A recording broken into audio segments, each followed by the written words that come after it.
الحمد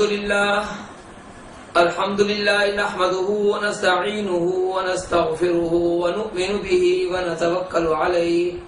ونعوذ بالله من شرور أنفسنا ومن سيئات أعمالنا من يهده الله فلا مضل له ومن يضلله فلا هادي له ونشهد أن لا إله إلا الله وحده لا شريك له ونشهد أن سيدنا ومولانا محمدا عبده ورسوله أما بعد فأعوذ بالله من الشيطان الرجيم بسم الله الرحمن الرحيم وجعلنا ابن مريم وأمه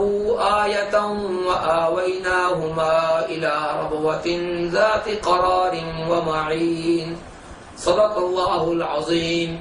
یا رب صل وسلم دائما ابدا على حبیبک خیر الخلق کلہم۔ محترم سامعین، ناظرین، آج ہمارا موضوع ہے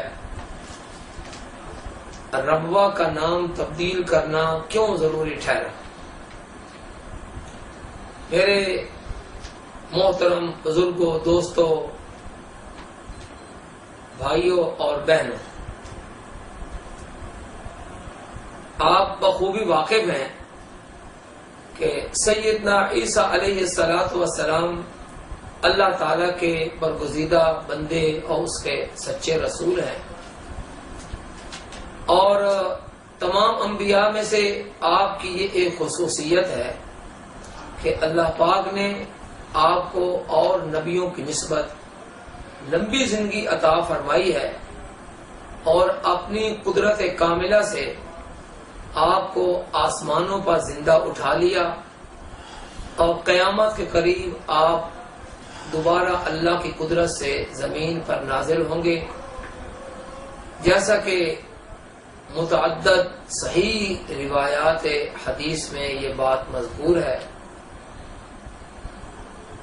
اور امت کا 1400 سال سے یہ اجتماعی عقیدہ ہے قرآن پاک کی آیات اور احادیث کی روشنی میں کہ عیسیٰ علیہ السلام زندہ آسمانوں پر موجود ہیں، اور قیامت کے قریب وہ دنیا میں دوبارہ تشریف لائیں گے۔ ایک حدیث شریف میں نبی کریم صلی اللہ علیہ وسلم نے قسم کھا کر فرمایا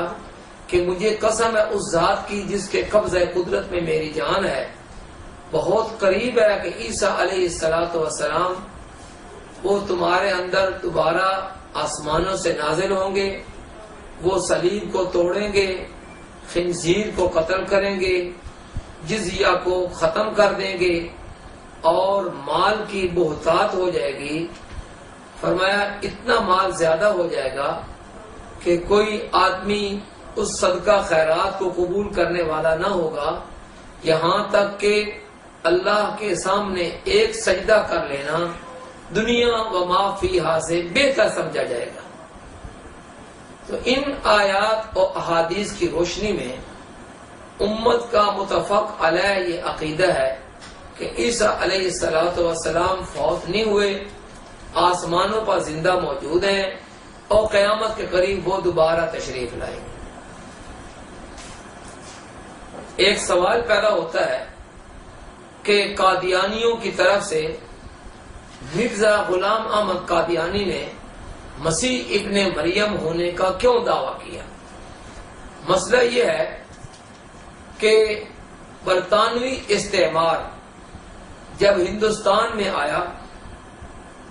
اور اس نے اپنی طاقت کے بلبوتے پر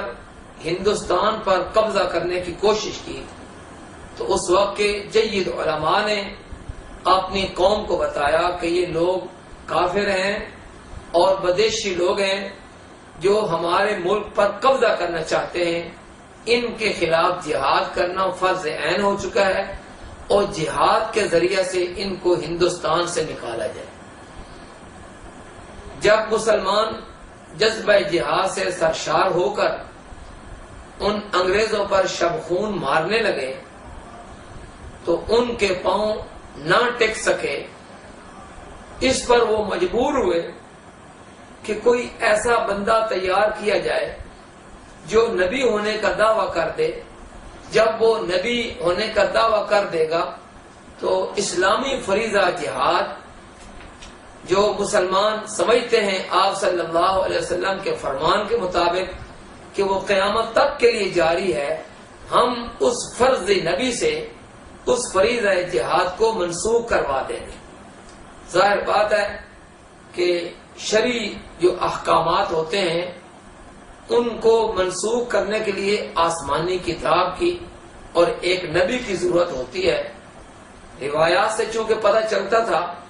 کہ عیسیٰ علیہ السلام نے دنیا میں دوبارہ آنا ہے، تو انگریزی استعمار کو یہ ایک راستہ مل گیا کہ وہ اپنے ایک تربیت یافتہ انسان سے یہ دعویٰ کروا دے۔ چنانچہ مرزا غلام احمد قادیانی، جس نے اپنی کتاب البریہ میں بارہا یہ اعتراف کیا ہے کہ وہ اس کا خاندان ملکہ وکٹوریہ کا بڑا وفادار خاندان تھا، انہوں نے اس سے دعوی مسیحیت کروا دیا، اور یہ دعویٰ اس نے 1891 میں کیا۔ جب وہ دعوی مسیحیت کر چکا تو اس نے جا بجا یہ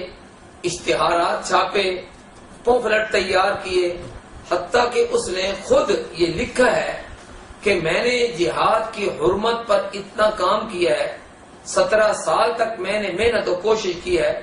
اور اتنی کتابیں، اتنے پمفلٹ، اتنے اشتہارات چھاپے ہیں کہ اس سے 50 الماریاں بھر سکتی ہیں،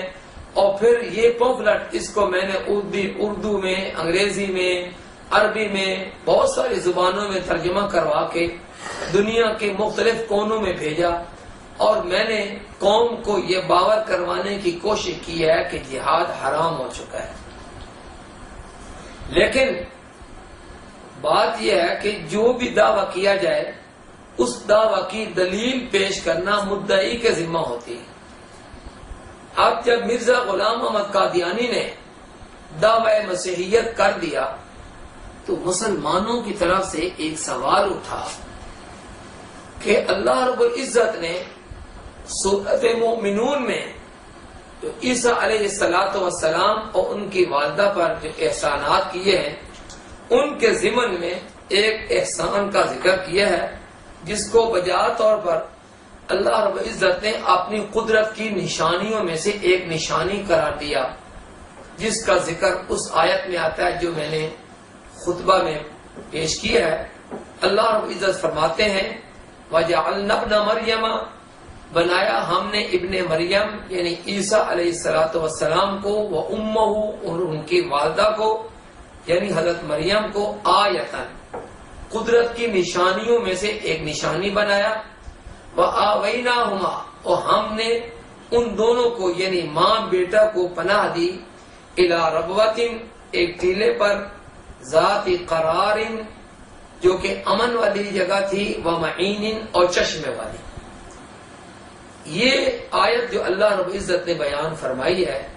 اس کا ایک پس منظر ہے، اور وہ یہ کہ یہودیوں کو جب پتہ چلا کہ اللہ کا ایک نیا نبی آ گیا ہے جو کہ عیسیٰ علیہ السلام ہے، جب وہ نبوت کا دعویٰ کریں گے تو یہودیوں کی چودراہٹ جو ہے وہ ختم ہو جائے گی، اور یہودی کسی طریقے سے نہیں چاہتے تھے کہ ان کی چودراہٹ ختم ہو جائے، لہذا انہوں نے کوشش کی کہ عیسیٰ علیہ السلام کو بچپنے میں ہی قتل کر دیا جائے، لہذا انہوں نے ان کے قتل کرنے کا منصوبہ بنایا۔ اللہ رب العزت نے بھی ان کی والدہ کے دل میں بات ڈالی کہ آپ اپنے بیٹے کو بیت اللحم جو ان کی پیدائش کی جگہ سی وہاں اس سے لے کر وہاں سے اپنے بیٹے کو منتقل کر دیں اور کسی امن والی جگہ چلے جائیں۔ مفسرین نے لکھا ہے کہ ربوہ ایک ٹیلا، عربی میں ربوہ کا معنی ہے ٹیلا یعنی اونچی جگہ، تو حضرت مریم سلام اللہ علیہ اپنے بیٹے کو لے کر بیت اللحم سے نکل پڑی، اور بیت اللحم سے تقریباً 12 کلومیٹر کے فاصلے پر ایک اونچی جگہ تھی، وہاں جا کر انہوں نے پڑاؤ کیا۔ وہ جگہ ایسی تھی کہ جہاں چشمہ بھی تھا اور درخت تھے تو وہ ایک چھپنے والی جگہ تھی، وہاں جا کر آپ نے اپنے بیٹے کو محفوظ کر لیا۔ یہودی بادشاہ چاہتا تھا کہ ان کو قتل کر دے تاکہ وہ بڑے ہو کر ان کی حکومت کے خاتمے کا سبب نہ بن سکے، مگر اللہ رب العزت نے آپ کو قدرت کی نشانیوں میں سے نشانی بنانا تھا، اور اللہ رب العزت نے آپ کے ہاتھ پر بڑے بڑے معجزات رونما کرنے تھے، اور عیسیٰ علیہ السلام کے ذریعہ سے اللہ رب العزت نے حضرت محمد مصطفیٰ صلی اللہ علیہ وسلم کی نبوت کی تصدیق کروانی تھی، لہذا اللہ رب العزت کو آپ کا بچانا منظور تھا۔ تو ایک پوری مملکت وہ آپ کو قتل کروانا چاہتی تھی، جبکہ اللہ تعالیٰ کی واحد ذات آپ کو بچانا چاہتی تھی۔ تو اللہ رب العزت نے اس آیت میں آپ کو اور ان کی والدہ کو اپنی قدرت کی نشانیوں میں سے ایک نشانی قرار دیا کہ دیکھیں ساری حکومت، ساری فوج آپ کو قتل کرنا چاہتی تھی، جبکہ اللہ رب العزت کی ذات آپ کو بچانا چاہتی تھی، اور ہوا وہ جو اللہ تعالیٰ چاہتے تھے۔ چنانچہ وہ 12 سال تک مسلسل کوشش کرتا رہا بادشاہ، مگر عیسیٰ علیہ السلام کا سراغ نہ لگا سکا، اور حضرت عیسیٰ علیہ السلام اللہ تعالیٰ کی قدرت کاملہ سے وہ زندہ محفوظ رہے۔ اس چیز کو اللہ رب العزت نے فرمایا کہ ہم نے حضرت عیسیٰ ابن مریم کو اور ان کی والدہ کو اپنی قدرت کی نشانیوں میں سے نشانی بنایا، وَآوَيْنَاهُمَا إِلَىٰ رَبْوَةٍ، اور ہم نے ان کو پناہ دی إِلَىٰ رَبْوَةٍ، ایک ٹیلے پر، ذات قرار، جو کہ امن والی جگہ تھی، وَمَعِينٍ، اور چشمے والی جگہ تھی۔ یہ آیت سورۃ مؤمنون کی آیت نمبر 50 ہے، اور اللہ رب العزت نے اس میں اپنی ایک بہت بڑی قدرت کاملہ کا ذکر فرمایا ہے۔ اب جب مرزا غلام احمد قادیانی نے عیسیٰ ابن مریم ہونے کا دعویٰ کر دیا تو ظاہر بات ہے مسلمانوں کو حق بیٹھتا تھا کہ وہ قادیانیوں سے سوال کریں کہ اگر مرزا غلام احمد قادیانی وہ سچا عیسیٰ ابن مریم ہے تو پھر اس کی تاریخ میں ربوہ کا ذکر آنا ضروری ہے، جبکہ ہم نے قادیانی لٹریچر سے مرزا قادیانی کی جو پوری تاریخ پڑھی ہے اس میں کہیں ربوہ کا ذکر نہیں آتا، بلکہ ہمیں یہ معلوم ہوتا ہے کہ مرزا قادیانی قادیان کا قصبہ جو کہ ضلع گرداسپور مشرقی پنجاب ہندوستان میں وہاں پیدا ہوا، اور زندگی کے ابتدائی حصوں میں یعنی 1839 یا 1840 میں پیدا ہوا، اور 1864 سے لے کر 1868 تک وہ سیال کوٹ کے ڈپٹی کمشنر کے ہاں ادنا سے ملازمت کرتا رہا، پھر لاہور میں آ کر کاروبار کرتا رہا، اور انگریز کے کہنے پر مختلف قسم کے وہ دعوے کرتا رہا، جیسا کہ میں نے ذکر کیا کہ 1891 میں اس نے مسیح ابن مریم ہونے کا دعویٰ کیا،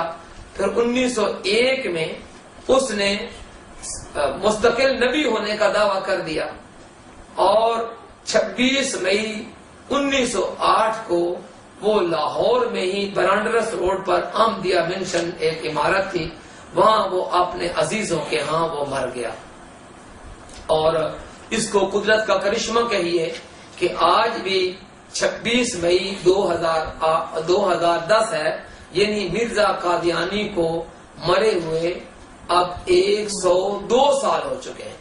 تو آج سے صحیح 102 سال پہلے مرزا قادیانی کی موت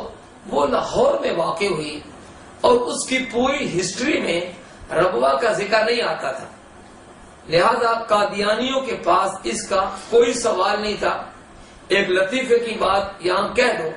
کہ مرزا قادیانی نے جہاں بہت ساری جھوٹی پیش گوئیاں کی ہیں، ان میں سے ایک جھوٹی پیش گوئی اس نے یہ بھی کی ہے کہ ہم مکہ میں مریں گے یا مدینے میں۔